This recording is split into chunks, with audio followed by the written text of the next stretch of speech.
এখনো ওই কবর আছে, 13 বৎসরের ছেলের কবর, 13.5 বৎসর, 13 বৎসর 6 মাস।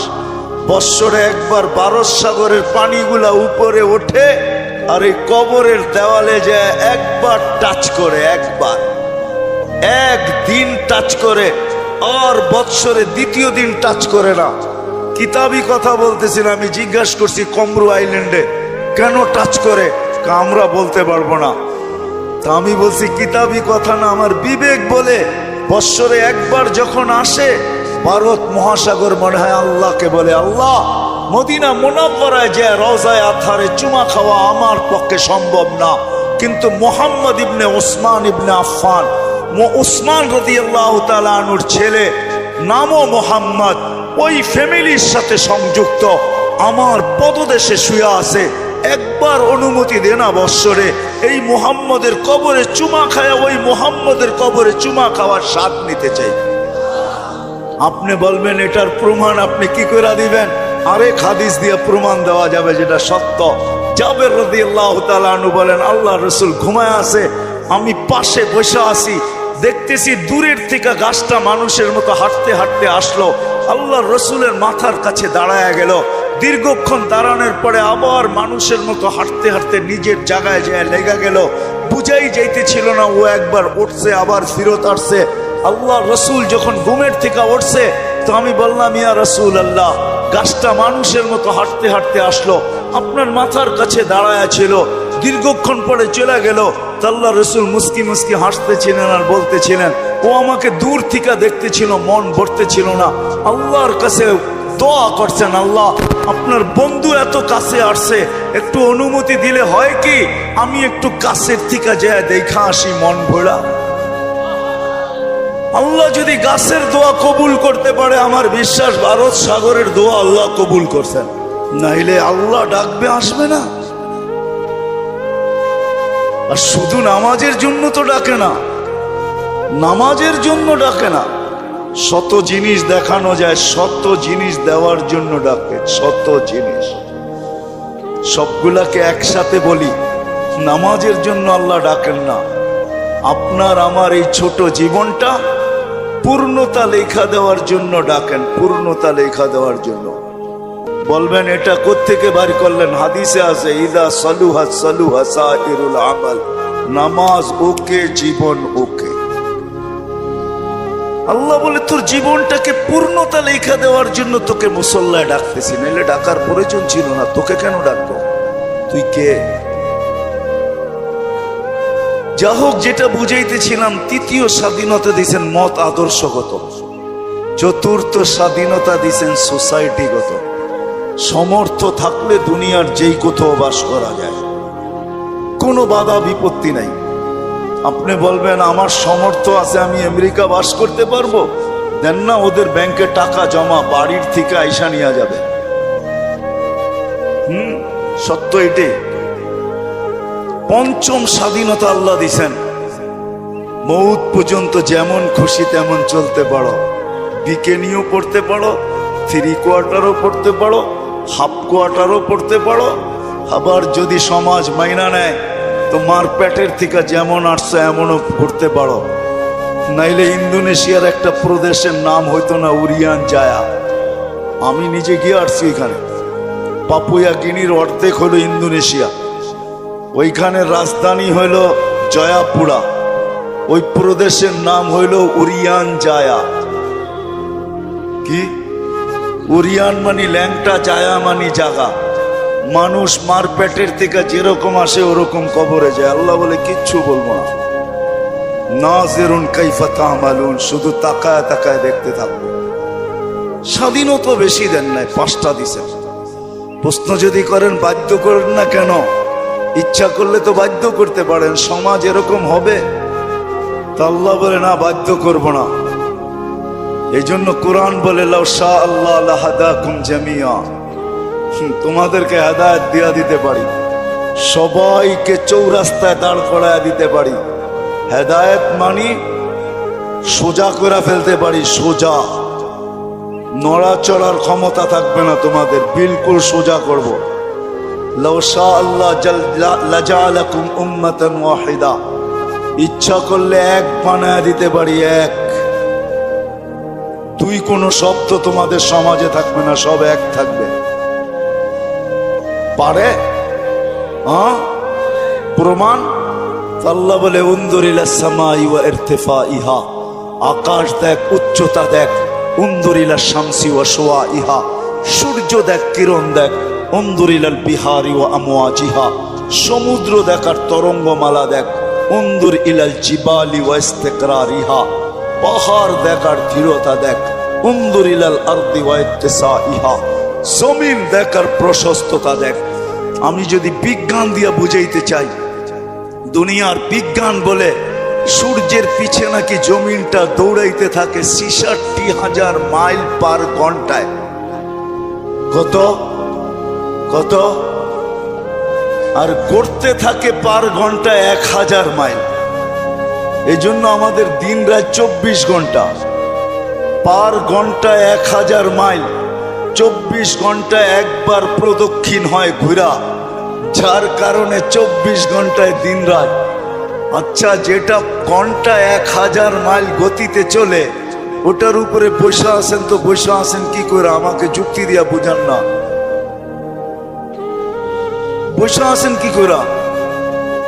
২০০ মাইল ব্যাগে চললেই তো উড়া যায়, ঠিক না? ১,০০০ মাইল ব্যাগে এটা চাক্কির মতো ঘুরতেছে। ৬৬,০০০ মাইল ঘন্টায় গতিতে এটা ছুটতেছে, দৌড়াইতেছে। আপনি বসে আছেন কি করে? বাসগুলা চলে কি করে? বিল্ডিং গুলা দাঁড়ায় আছে কি করে? আল্লাহ বলে বাধ্য করছি, ওয়াজআলনাল আরদা কারারা, আমি মানুষের শান্তির জায়গা জমিনকে নির্ধারণ করছি। জমিনকে বলছি তুই ছোট ছোট, তাতে কিছু আসে যায় না। তুই ঘোর ঘোর, তাতে কিছু আসে যায় না। খবরদার যদি কারো গায়ে বাতাস লাগলো, আল্লাহ বলে বাধ্য করছি, তোকেও বাধ্য করতে পারি। বিদায় আসেন, শেষ জায়গায় চলে আসছি, আর বাড়ানো যাবে না। আমার পরেও আছে 11টার উপরে বাজতে চলছে, 11:15। আর মাগরিবের পরের থেকে যারা শুনাইছেন, এদের পরে আমার এই ভাঙ্গা ডোলের আওয়াজ শোনানো কোনো প্রয়োজন ছিল না বলে আমি মনে করি। কিন্তু শেষ জায়গায় চলে আসছি আমি। 100 বছর পূর্বে যারা ছিল ওরা আজকে নাই, 100 বছর পরে আমরা থাকবো না। যিনি নিয়ে আসছেন উনিই নিয়ে যাবেন, বাইপাস হওয়ার কোনো সুযোগ নাই। বেশি দিন এইখানে থাকবো না, চলে যাব। কিন্তু আসেন, যেই মানুষটা সৃষ্টির ভিতরে সর্বদিকে সেরা, যার কোনো জুরি নাই, তুলনা নাই। যদি তুলনা থাকতো তাহলে আল্লাহ ফেরেশতাদেরকে ওভারটেক করে আমাদের মাথায় শ্রেষ্ঠত্বের মুকুট পড়াইতেন না। কেননা ফেরেশতার তৈরি নূরের থিকা, আমাদের তৈরি এক ফোঁটা বিদ্যুটে দুর্গন্ধময় পানির থিকা।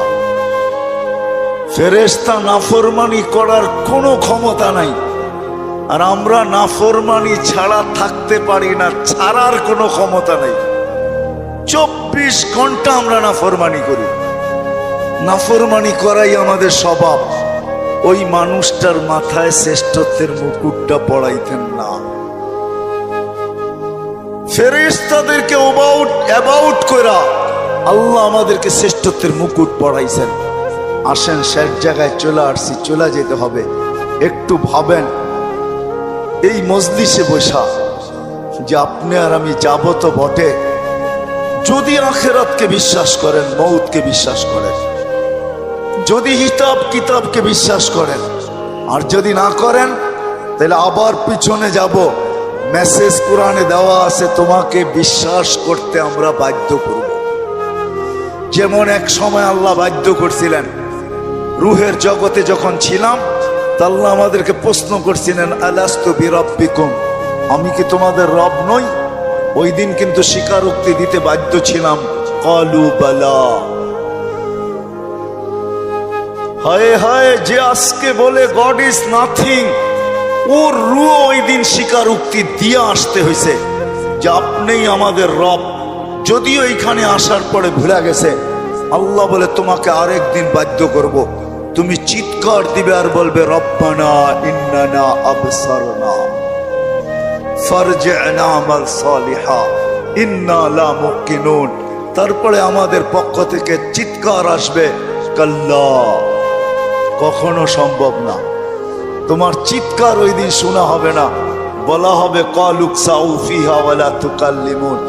দুনিয়ায় বড় বলছো, আমরা কোনো প্রতি উত্তর করি নাই, বড় বিরোধিতা করছো। ও ঢাকার মানুষ 24 ঘন্টা কাঠটা ভোগ করেন,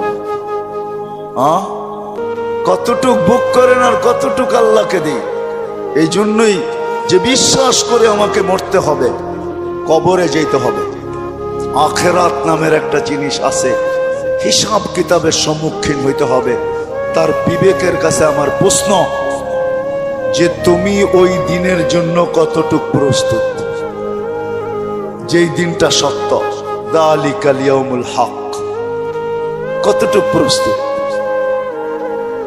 আমি প্রত্যেক শ্রেণীর মানুষকে জিজ্ঞেস করব, তুমি কতটুকু প্রস্তুত? যুবক, তুমি যৌবন নিয়ে কতটুকু প্রস্তুত? নারী নারীত্ব নিয়ে কতটুকু প্রস্তুত?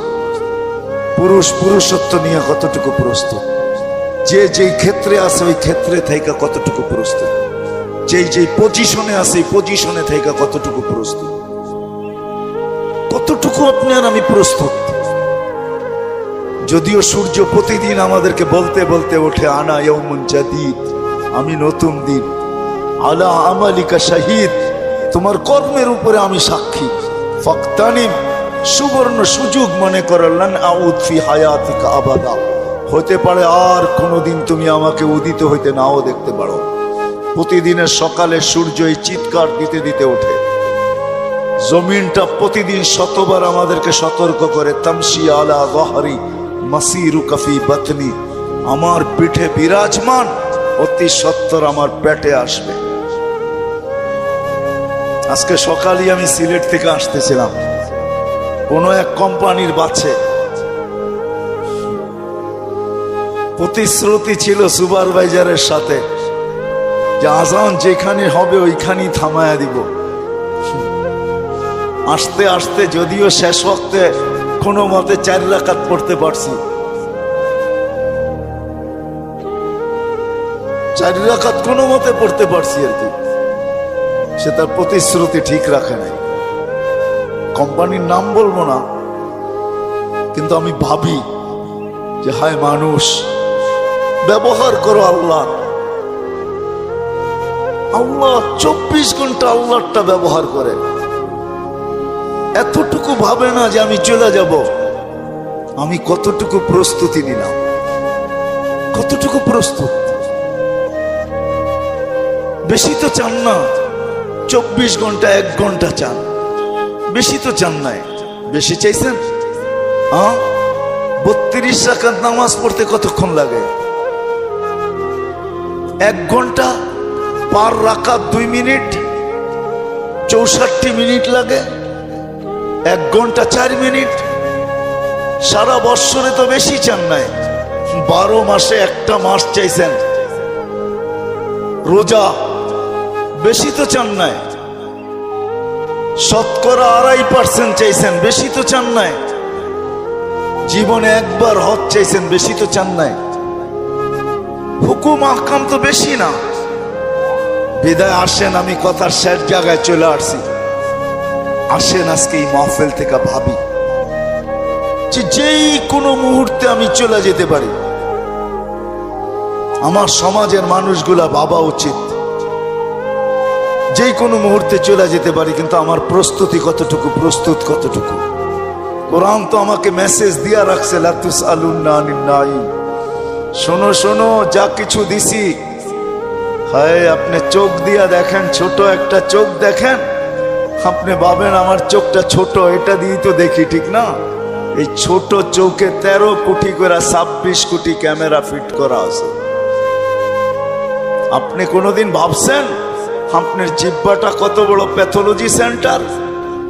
দুনিয়ার কোন প্যাথোলজিক্যাল মেডিসিন শুধু 2-1টা মেশিন ছাড়া, ডায়াবেটিসের মেশিনে দেওয়ার লগ লগ বইলা দেয় কত আছে, আর জ্বর মাপার মেশিনটা এখন বইলা দেয়। আগে বগল তলে নিয়ে অনেকক্ষণ ধরে রাখতে হতো, নাইলে জিহ্বার নিচে অনেকক্ষণ ধরে রাখতে হতো। এখন একটু উন্নতি করছে, এখন ধরা বইলা দেয় কতটুকু আপনার তাপমাত্রা আছে। এরকম কোন দ্রুত মেশিন আছে জিহ্বা টাচ করবে আর বইলা দিবে? জিহ্বা তো টাচ করতে দেরি, বলতে দেরি করে না। বলতে দেরি করে নাকি? হ্যাঁ হ্যাঁ